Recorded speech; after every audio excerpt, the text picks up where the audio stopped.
And over the span of the next 6 weeks, Broken Yolk Cafe was featured as for its expert insight and its expert testimony in the New York Times, in Business Insider, in Restaurant News, Nation's Restaurant News, a slew of industry articles and local outlets.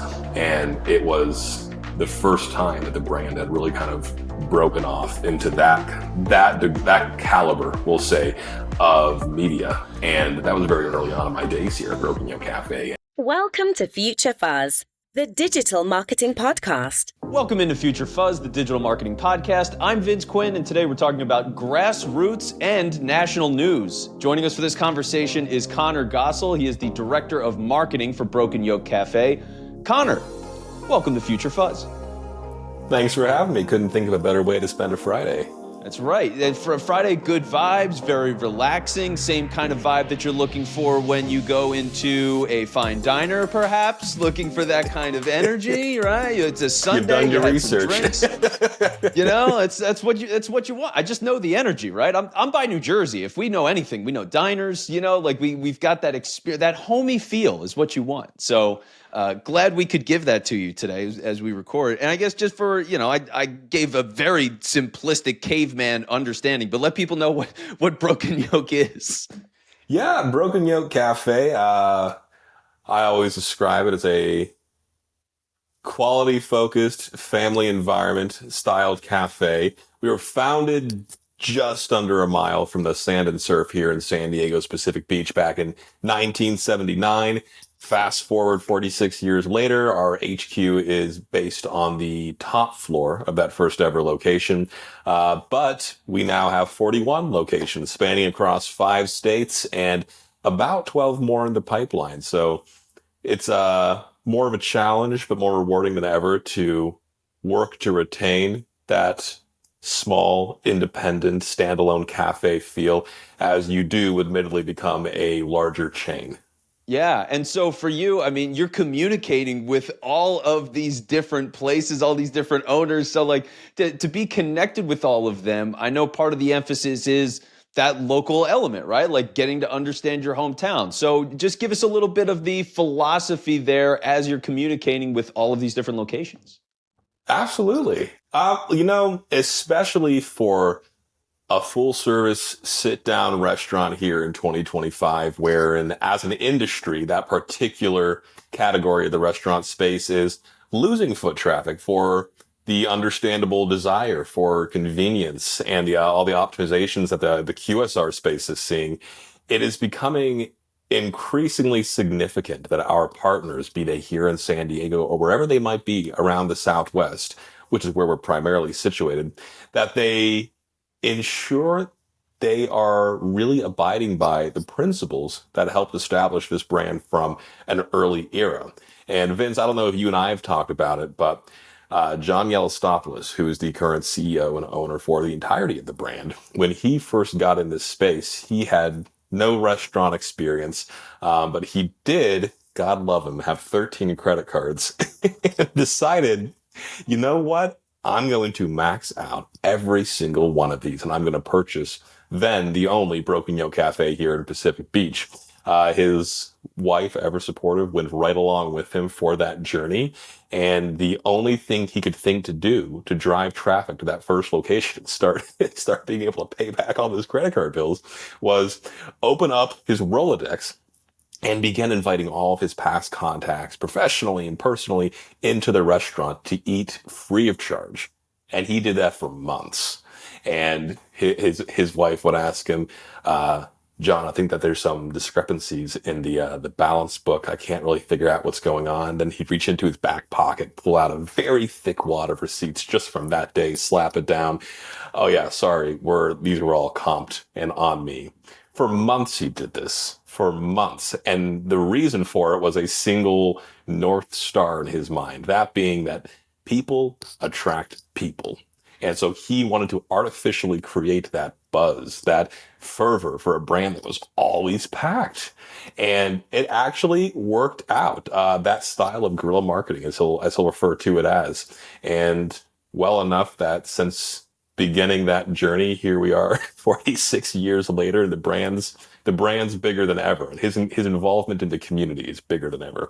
And it's really what we encourage people, not to that scale necessarily, to take to heart as they're building their own footprints in their necks of the wood, is really take the reins and be the mayors of their own towns.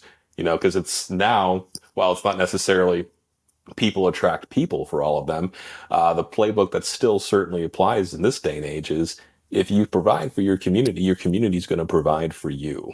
And so we tell them, get involved, drop off coffees, give some free kids meals to the local schools, do a lot of the catering for local children's hospitals or for churches in the area, drop off coffee coolers, drop off burrito boxes, muffin trays to the local police stations, fire stations, get your banners hung up at sports leagues, walk around, be involved in farmers markets, in parades, host different organizations and have brunch on the house for them when they want to come in and really find a good spot that they can host their get-togethers.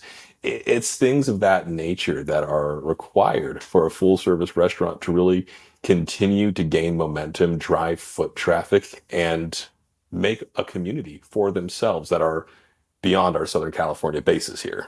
Yeah, I mean, that sense of like pride and identity essentially for the community around this place, to be like, yes, I love Broken Yolk. This is my place. I've got a mug. I just, you have all those great memories there. And it's one of those things. So being a Philadelphia guy, one of the things that's been like that for us was Wawa. Wawa is one of those things that you mentioned to somebody in Philly. They go, "Oh my God, Wawa!" Yeah. And they can go on for days about it. But it's because they've had all these cultural touch points over the years to the point where it's blown up enough that locations everywhere you look. It's pretty much every corner on the East Coast, it feels like. And they're running festivals in Philly and all these different things. But it started from that idea of, this is where a lot of people just need to get coffee in the morning when they're doing construction work and need to get to the job. This place is open. It's open 24/7. You can get a sandwich for lunch. They built that kind of element, and over time, massive success. And even on the personal level, when you think about it, it's the same thing for if you're somebody that you're going to industry events, right? If you show up to one and you make some good impressions, but you never go again, you just disappear. And it just has to be that almost relentless pursuit of building the relationships again and again, providing that value again and again. And like you're saying, over time, that all builds up and comes back to you and just creates this beautiful sense of momentum. I think you hit the nail on the head there. In all aspects of running a business, but especially in Grassroots, consistency is key. To what you just said, that you can't show up once and then never show up again. You might reap the benefits for a couple of weeks, but long term, it's not going to do you much good there. But as you kind of talked about that, about showing up, and as we kind of get into the topic of consistency, it really makes me think of the importance of these efforts in what is a very congested breakfast and brunch space in this day and age. There's no shortage of places that anybody in their community can go to get pancakes, go to get eggs, and everybody's making the wackiest, most flavorful concoctions that they can put in the dish and sell as a breakfast staple. And whenever our owner is asked that very question of how does Broken Yolk stand out, anybody can say hospitality. They can say quality. They can say a laid-back coastal culture and environment. What he'll typically tell you is that anybody can serve you 2 eggs. It's how they serve them to you that really matters. And it's what's kept us here for nearly half a century at this point and made us a legacy concept. And it's the mentality that most of our owners, I'm proud to say, are really working to ingrain into the neighborhoods that they're a part of. Yeah. And what's so fun about this, just on a personal level, is that, your experience in community building is so singularly unique, even prior to Broken Yolk. So if you can just explain to people a little bit of the background of how you've gone about community building in the past and seen real success with that. Yeah, I come from the agency side of the franchise space. I had incredible opportunities to work with franchisees, franchisors, truly incredible, inspiring entrepreneurs across the board and across most verticals of the economy.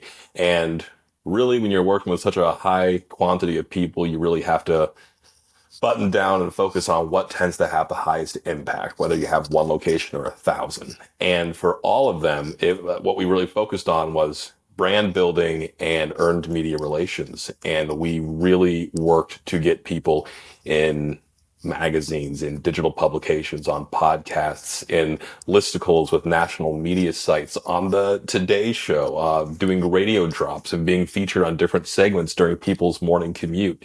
It was finding those little wins where it wasn't necessarily us always going out and talking about how great we are, but working with the newsmakers and the personalities in the community so that they could offer that unbiased firsthand experience of the brand and share a bit about our story, who we are, and the culinary confections we have to offer people who are looking for that kind of a dining experience. Future Fuzz is sponsored by SalesSource, B2B pipeline management and sales growth for your business.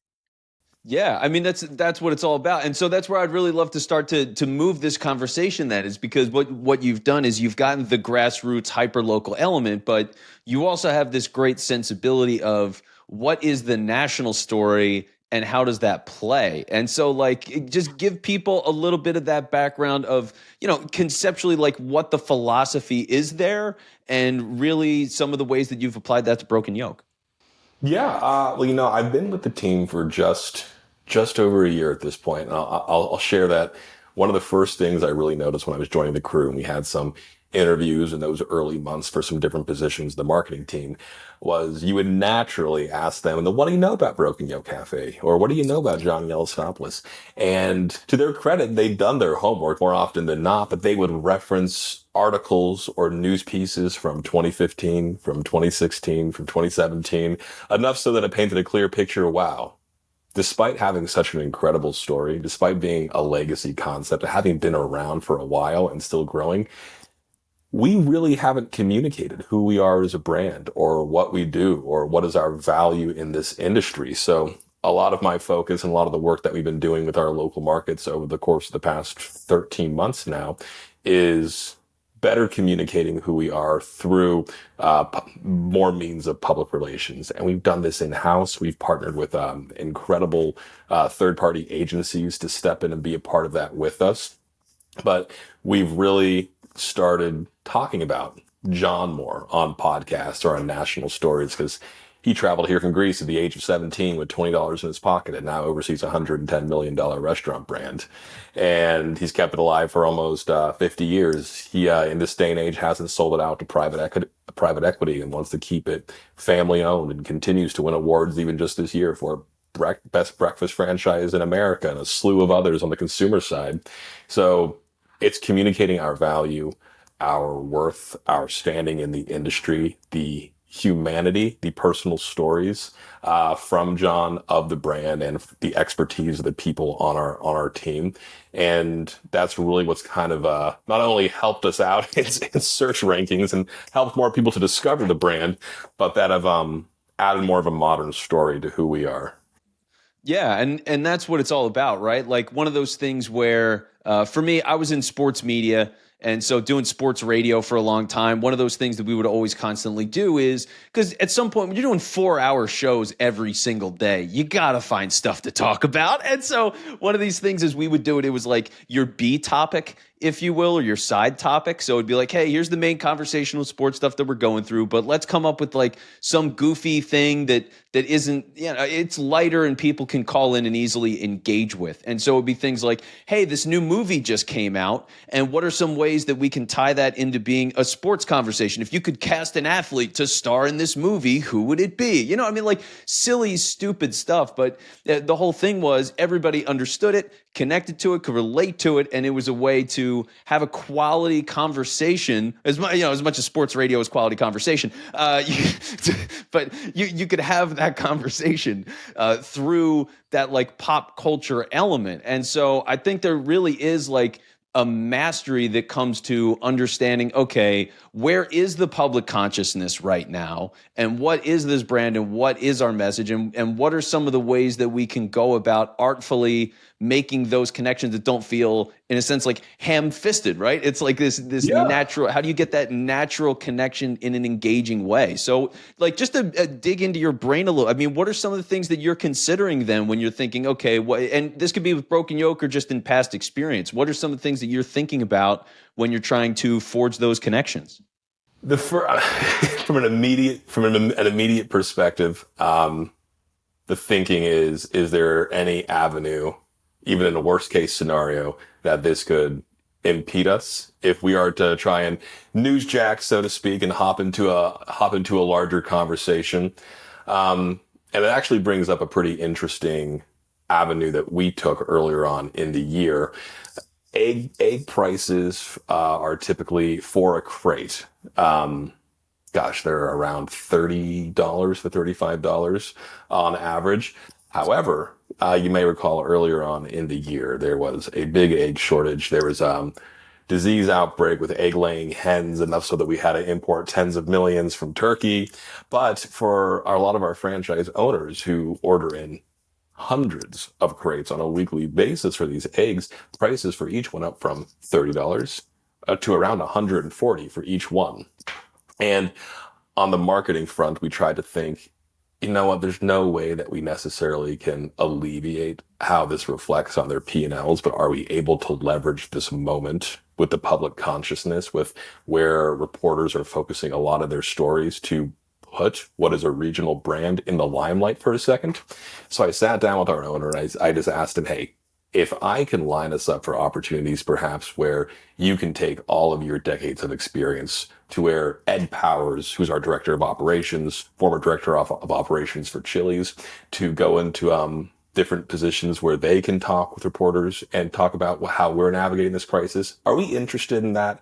Or is that so kind of left field that you guys don't even want to dip our toes in there for fear of people associating Broken Yolk Cafe to the egg crisis? Mm-hmm. And I'll tell you what, we actually decided to go after it. And over the span of the next 6 weeks, Broken Yolk Cafe was featured as for its expert insight and its expert testimony in the New York Times, in Business Insider, in Restaurant News, Nation's Restaurant News, a slew of industry articles and local outlets.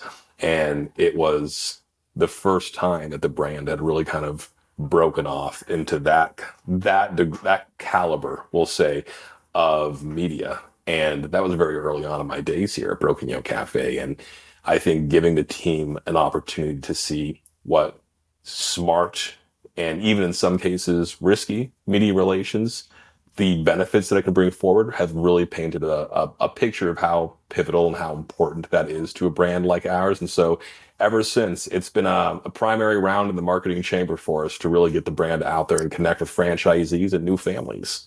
Yeah, and it's a great point, and I've got a lot of things to follow up on with that. But first, I need to address a very stupid question that just popped into my head and I can't shake. You mentioned that you imported eggs from Turkey. Do turkeys lay eggs? This is an important question. I have no idea, and I'm curious if you know. This is totally out of left field, but I can't get it out of my head now. I have no idea if turkeys lay eggs. I am not. My gut reaction would be no. Yeah, that's mine too. You would think it's a bird, like maybe. So that's a question for you, the listener. Then you can let me know if turkeys lay eggs. That's the important point. Should it be of any clarifying help? And I say this only because I know you just said that we imported egg-laying hens from Turkey. The United States did. Yes, and I'm glad you did clarify that, because I did not want to point you in the wrong light, but it was just like the dumbest connection in my head. Anyway, so going back to actual relevant conversation, I like the idea of finding those stories and connecting. I actually had a point where when I was earlier in my career, I was working with a personal finance firm. And so they were managing dollars for like all these well-paid people. And one of the things that we would regularly do with the show, which was simulcast, which for like 2015 was pretty sharp, where it was a simulcast radio show on the weekends and then a podcast that he was running mainly for his clients. And we would do things like, at the time Prince had died, for example, and there was all these crazy things going on with his estate. And so what we would do then is we would talk about Prince and that situation and how it could apply to people and what it meant for them, with how they should think about estate planning and bringing in other experts to give their opinion, and like to be able to tie all of those things in a compelling way together. Like you sometimes need those hooks. Like people are and can be inherently interested in what you do in the story you have, but sometimes it just takes that little extra something to get them to click in, to like tap into that. You know what I mean? And I think it's so impressive what you've been able to do, because a story like that, it's just such a masterful way to tie all this together and to have that balance where it is like the smaller, local, personal, but also these times where it is such a national, like outward thought. It's just such a great comprehensive strategy. I just think it's really sharp what you're doing. I appreciate that. And it's worked well. For anybody who has done it or is looking to do it in the future, the primary thing to keep in mind is don't be tone deaf. Like there is a very clear and unspoken line between that reporters will tell you over your inbox if it's become so blatant that you're trying to take over a story to advertise yourself, that it kind of borders on the line of just being disgusting and just being tone deaf. So many horror stories that I've heard for people trying to navigate that line. So that's a key takeaway. Yeah, and you know horror stories well. That's a conversation for another day. But Conner, this has been great. Really appreciate your time. For the people who want to keep up with you or learn more about Broken Yolk, what's the best way to do that? Feel free to follow me. I'm just Conner Gossel on LinkedIn. Always happy to make a new connection and talk with anybody about marketing or about breakfast. Broken Yolk Cafe is just thebrokenyolkcafe.com if you want to check out and see if there's a location nearest you. Though I will say again, 5 states, primarily in the Southwest. So don't get too disappointed if you do search that and don't see anything in your neck of the woods. All right. Well, Conner, thank you so much for your time. And yes, turkeys lay eggs. So there we go. That's the what show. A way to cap the conversation. All right. Thanks for tuning in. We'll talk to you soon. Thanks for tuning in and making the choice to listen to this podcast. If you liked what you've heard today, please don't forget to subscribe.